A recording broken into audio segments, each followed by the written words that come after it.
face there. That There it probably is. looks better than me. I am good. How are you? Very, I was telling fans this yesterday. So the Dolphins lost their quarterback for 3 games. Yep.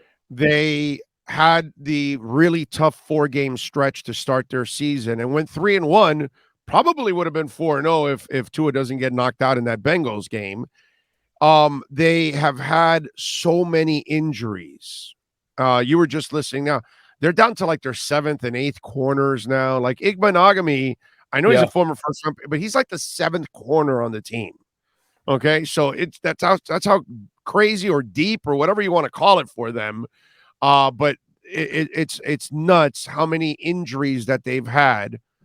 I could say the NFL kind of screwed them in this bogus concussion protocol stuff because Teddy got knocked out right on the first play and he had no ataxia, so he could have come back.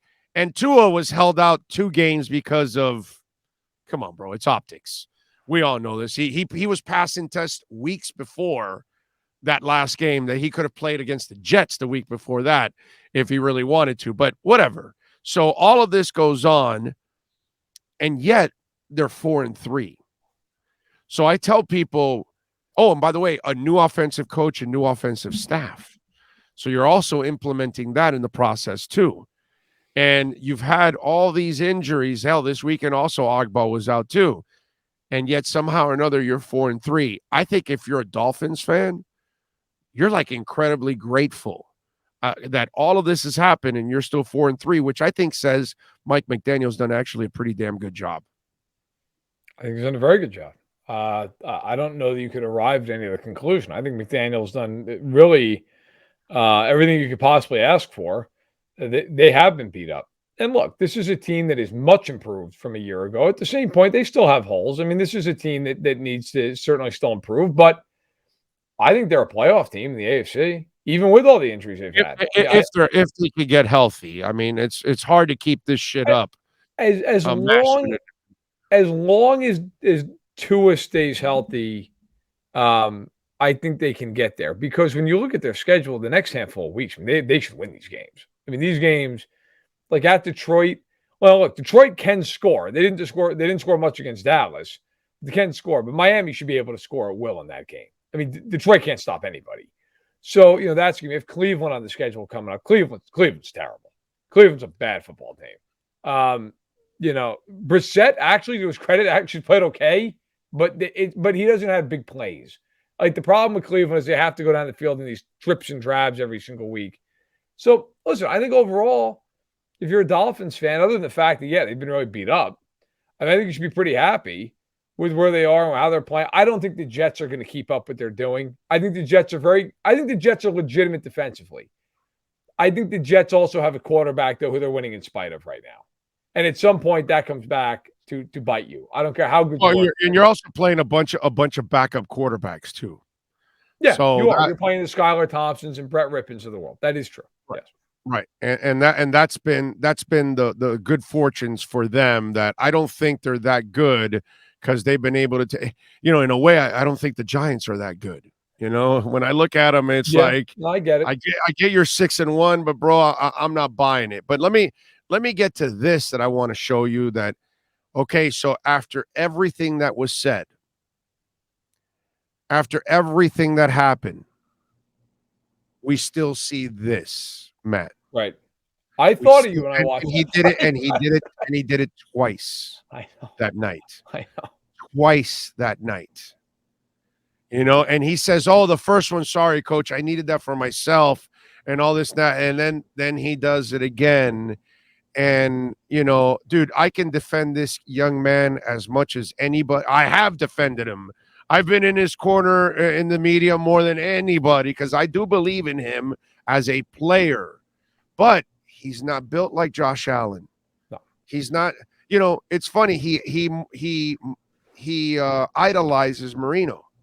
He gets his eyes get stars like a lot of people when they meet Marino because freaking damn Marino. Okay, I get it. Marino never did that. Not one time in his career. Tua did it twice in one night. He doubled up what Marino never did once, because Marino was going to say, F you, dude. That's not my job. That's Tony Nathan's job. That's whoever he had back there running Andre the damn Franklin. ball, whoever of the 8,000 backs that he had back there, that's their job, not my job. I'm not doing that shit. And guess what? I didn't want Marino doing that. And he's a 6'4" strapper, bro. He was a big dude, but I don't want him doing. I don't want my quarterback doing this. How concerned should we be that he's a knucklehead?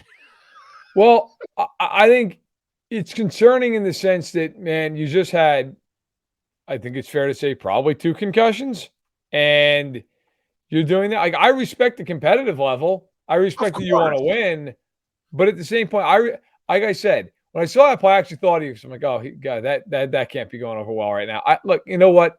You got to just slide. And by the way, I feel the same way. I know he's built differently. I feel the same way about Josh Allen at some point. You know, He's headed for hell. You know, he's headed for hell. You always hear these people with, well, he's a big quarterback. Yeah, man, he's not big compared to a linebacker. Like, he's going to get popped like a paper bag at somebody is just going to light him up in one of these. It's going to happen. Didn't they bust Cam Newton's wing? And isn't he built like Adonis? I don't care how big you are as a quarterback. You are not a D end or a linebacker. At some point, you're going to get it. Somebody is going to get you in a spot where you don't want to be gotten, and you're going to get hit, and you're going to go down in a way you don't want to go down. But anyway, look, I think with Tua, yeah, man, just slide. Just slide. It's not in him. It's not in him, dude. But, it needs to be. They need to make it in it. It's one thing, man. Game's on the line, 3rd and 8, and you got to get the first down. Okay, fine. I get that. I get that all day long. You can't slide there. But that play that you just showed, if memory serves right, was in like the first quarter. Just go down. We're week 7, bro. You do that in the playoffs. Throw it away. The Super Bowl. You go Elway helicopter in the Super Bowl. Fine, I get it. I get it. You gotta go. It's the Super Bowl. It's the playoffs. Fine. Week effing 7? No, bro. Slide. Slide. I mean, I'll give you an example. So I remember when Patrick Mahomes got hurt with his dislocated kneecap that he had. It was on a quarterback sneak. So it's just a weird, fluky thing. Right. You know, they have literally never run another quarterback sneak with him. Ever. They will not. What they do when they need the quarterback sneak the ball, they motion the tight end or the fullback in, and they have them do it. They won't do it. Mahomes will never run another quarterback sneak in his life because they're so terrified of him getting hurt. They won't let him do it. You will never see Mahomes try to run through a guy. The only time, unless it's a Super Bowl, and then they'll say, "Oh, he never runs it," and then that's when they do. Right. The only time I can think of in years where he's run and not slid was in the AFC Championship game, that famous run where he ran down the sideline against Tennessee and he broke some tackles. My point is that, like, hey man, love the competitiveness, but everybody knows you're a gamer. Like, just go down. If I'm Mike McDaniel, I'd rather him throw the ball away and not get 7 yards. I don't care. We'll get on the next play. So I'm with. They need him to win. They are not going to win games consistently without him on the field. I think everybody in that covers football, that plays football, needs to line up and go right past his locker and say, "Hey, we know you're a tough guy. Hey, we know you're a tough guy. Hey, we know you're a tough guy." Because I think that this is what I have come to the conclusion now. Tua is hearing people. All this stuff about he goes home with his family and his ukulele. Nah, somebody's in his ear telling him, "Oh, they say you're too short. You got a noodle arm. You can't run a powerful offense. You're not tough enough. This, that," because the kid's just killing himself to keep proving to people that they're wrong. And it's like, dude, you've already proven a lot of people they're wrong. Just play the game the right way. You don't need to play the game like Cam Newton. You're not built like Cam Newton, bro. Don't play that game. I don't understand what's going on, but it seems to me like he's somehow hell-bent, and he'll do anything to prove people wrong about anything and everything they said about him, and that's why he puts himself in this position. Yeah, I think, look, as well as I do, being in the industry we're in, like, players, coaches, owners, they all love to say, oh, I don't read what anybody says. Yes, yes, you do. Yes, you do. I can tell you guys, like I had an experience once, I think it was 2 years ago, 12 seasons ago. I was doing a radio hit and I was talking about the local team and explaining, the fan base was upset that the front office wasn't being aggressive enough in free agency. And so I was on the radio talking about this team, and one of the people in the front office was texting me as I was on the radio. Like literally was listening to the radio head.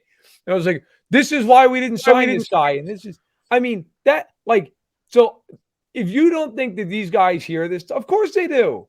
It's their job. Like their job is just to win football games, but they're also their job, especially people just within the organization, is to know what the heartbeat of the fan base is and to know what people are saying nationally about these teams. I mean, that's part of it. And if you're Tua, look, you're human. You're a human being. Like, of course you hear stuff. So I definitely think, and in the NFL especially, where that sport is predicated on how tough are you? You've got to be mocked. You've got to be the guy. You've got to show yourself. You got to be a leader at that position. Yeah, I think there's always something to the idea of, well, I don't want to slide because it doesn't look strong. I want to run a guy over. That's cool if you're built like a linebacker. It's not. But if you're Tua, hey man, you being out there on the field after all the injuries you've gone through, nobody with a brain is doubting your toughness. Like just play ball. You need to be on the field. That's all that counts. I'm with you there. All right. So I've been talking about this for over a year now, and I think people are starting to come over to my side on this. And I want to ask you about this because I don't know if we've talked specifically about this, and your favorite team happens to be in the same division. So for the first time, I finally saw somebody come out in public and say some of the things that I've been saying about Justin Herbert for over a year now. And that was Emmanuel Acho, who came out and basically said what I've been saying, that he is overrated. Did you hear the cut? Did you see it? I did. Okay. All right. Because I was going to play it, but we've already played it. So you saw it. Great. Yep. And I've been saying this for a while. Is he a great physical talent? Hells to the yeah, dude. If I wanted to draw, if I was Weird Science and I'm sitting there with Anthony Michael Hall and I'm going to put on the bras and I'm going to create the perfect physical quarterback, it looks exactly like Justin Herbert. There's no doubt about that. Now, let's compartmentalize this shit. Let's compartmentalize the great talent to stop calling him the great quarterback, because great quarterbacks have to accomplish great things. That's why they're great quarterbacks. And so this guy doesn't have really many signature moments at all so far in his career. He doesn't have a lot of great comebacks. A lot of times when his team needs him to generate offense over the last couple of years, he does not. You know what I'm saying? And so, but he's gotten all this praise. And the first couple of years, he had a hell of a lot more talent than Tua ever did. And I kept explaining that Tua had no coaching, no offensive line, no running game. Hell, last year he had no receivers except Waddle. Everybody else was injured. And so now obviously he's got talent and he took off. And I've watched Joe Burrow kick ass in the SEC, and I watched Tua kick ass in the SEC.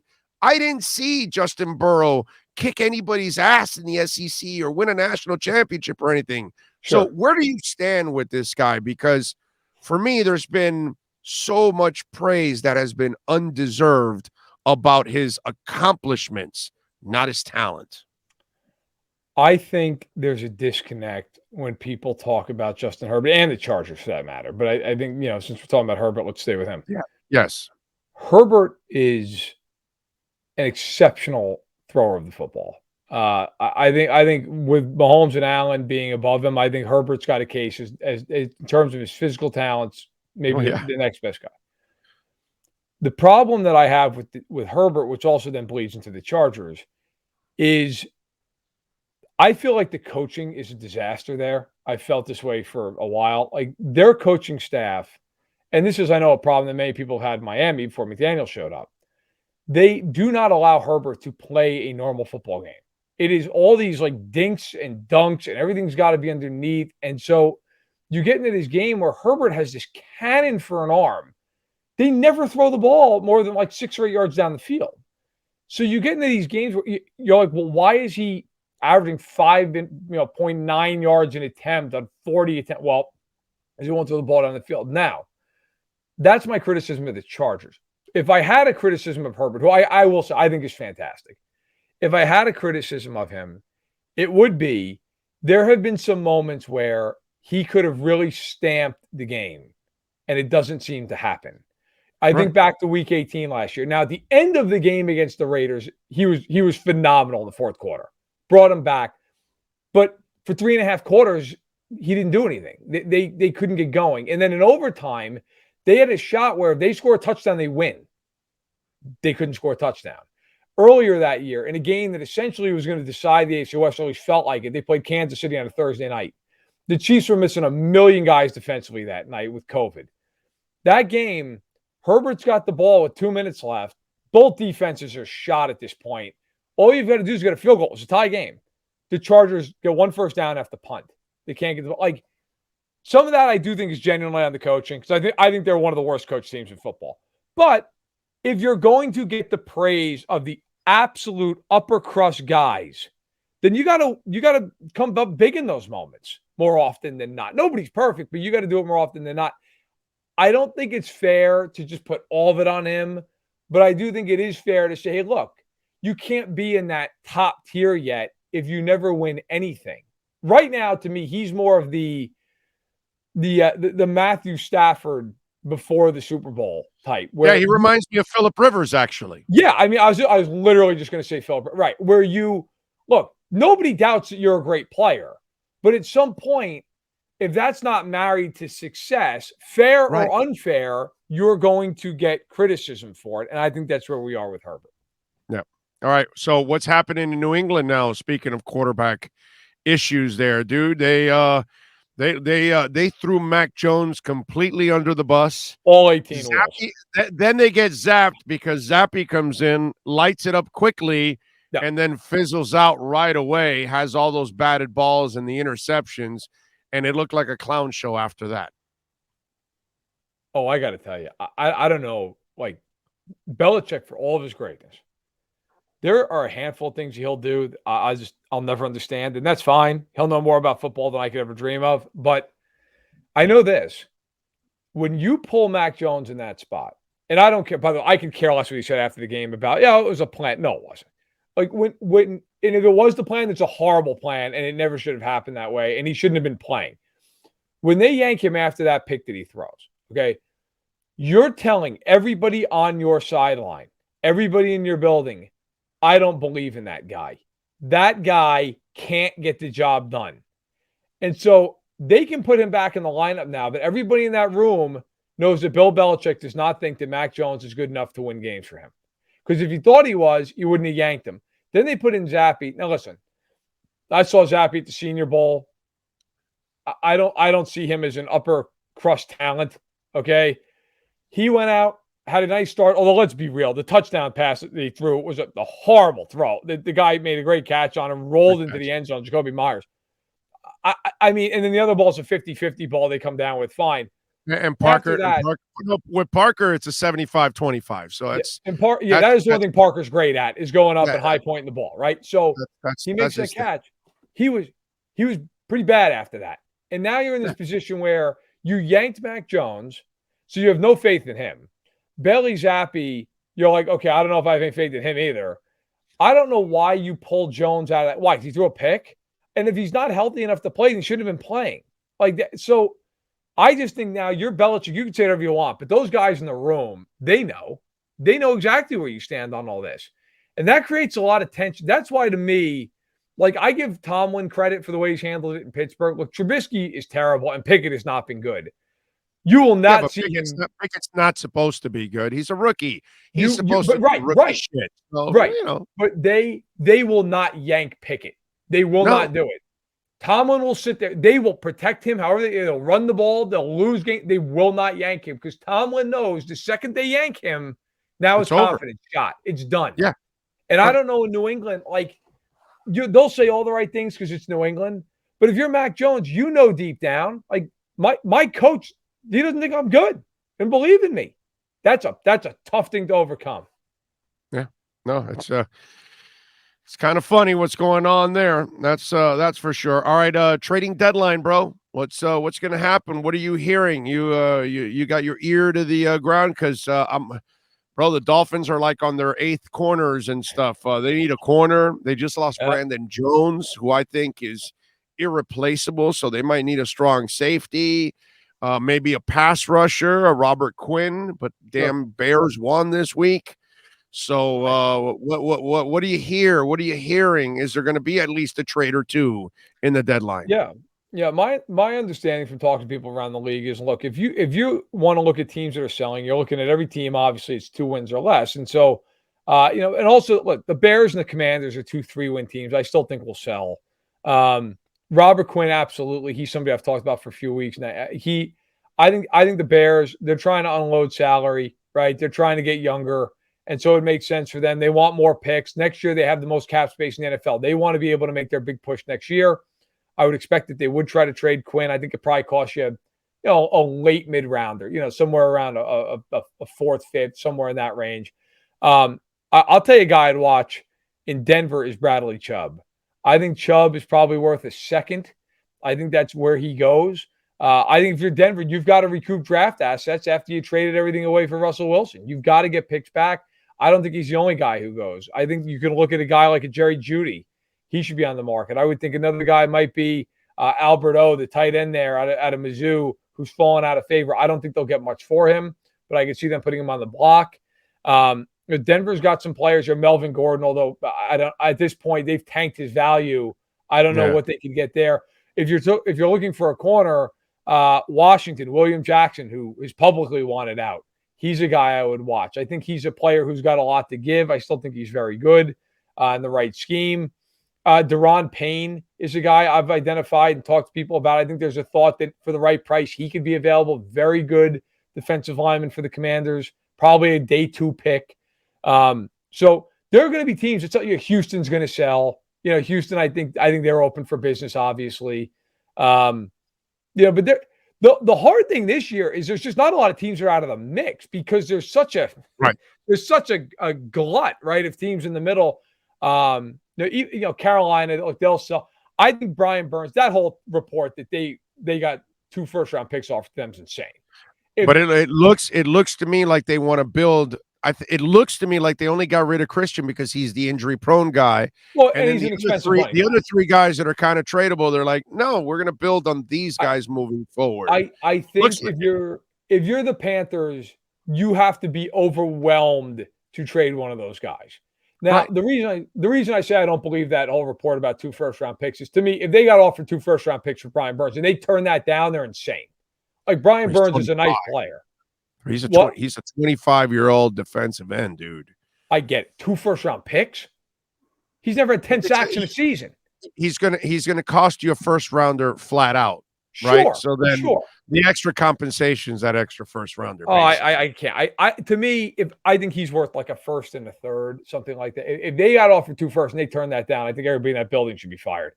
DJ Moore is a guy that it's going to take a lot. Like, my point is with Carolina, I think to get somebody there now, you're going to have to overpay them significantly.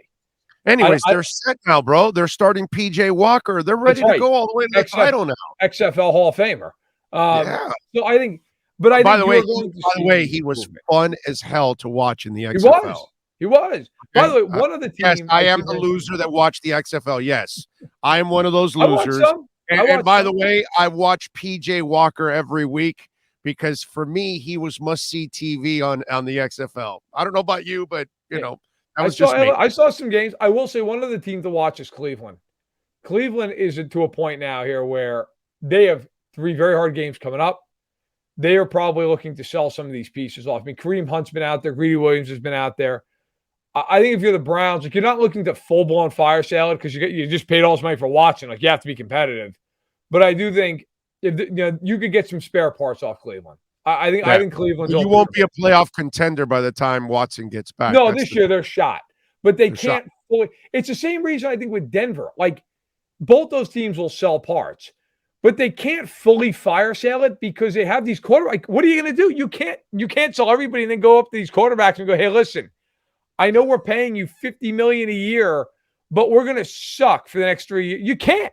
You can't do that if you're the GM of these teams. So I do think they'll sell parts, especially guys on expiring deals, but I don't think they're looking to sell off long-term pieces.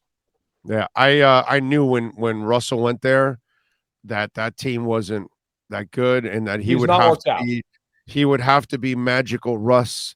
And if he's not Magical Russ, they're not going to have a chance because it's just not that good of a team. And so it's a crazy deal that they made there, bro, for that guy. But he got his money, right? And it's kind of like Albert Pujols, right? He wanted his money, and the Cardinals said, we love you, but no, we don't love you that much.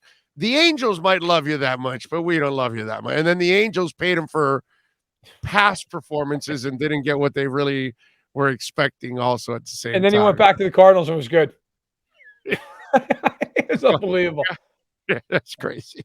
It is crazy. Who you got in the World Series? You know what? I am a suffering Oakland A's fan. They suck. I can't pick the Astros. The Astros should win. They're much better.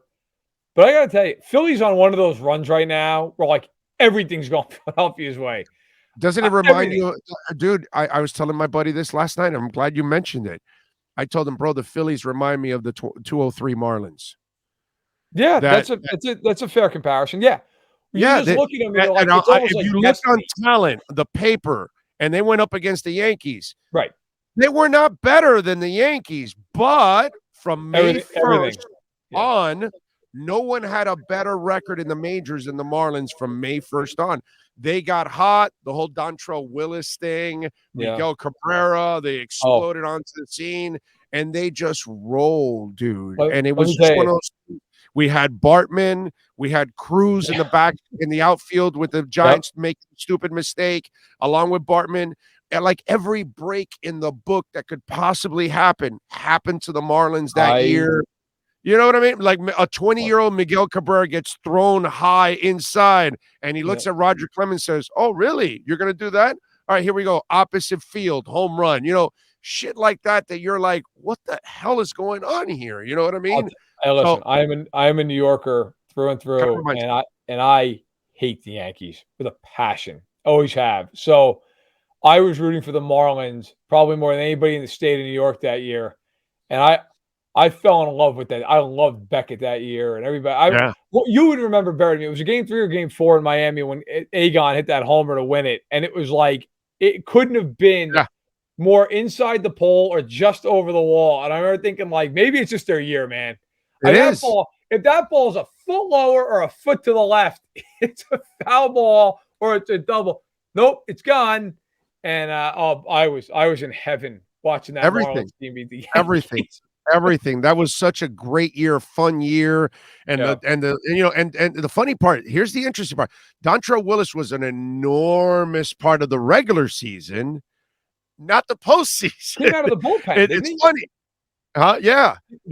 But during the regular season, every 5 days, the effing stadium was packed because the Funky Chicken was out, the D Train, and he was fun to watch. It was a gimmick, right? Yeah. And you know what it was? They effed up that kid. They made him change his pitching style, and he was never the same again. Instead of, sometimes, dude, Bernie Kosar had an ugly delivery. Larry Bird had an ugly delivery. Leave him alone, dude. It works. Leave him alone. Yep. If it works, leave it alone, brother. It's just makes no sense. All right, tell them about Stacking the Box. Okay, Stacking the Box podcast. You can check it out every Tuesday at noon on the Stacking the Box YouTube channel. Also, the column goes up every Monday morning at 6 Eastern. Then there's power rankings, quarterback rankings, and picks in that order, Tuesday through Thursday. You can check it out either on my Twitter feed at the handle see on the screen, or you can check it out on fansided.com. Got some features as well that go up every week. So there's no shortage of content. And if you're listening on the podcast at any time, make sure you follow him on Twitter at Matt Verderame. Matt, as always, you're a stud. We'll catch up next week, my friend. Enjoy the football. Thanks a lot. Take care. We go.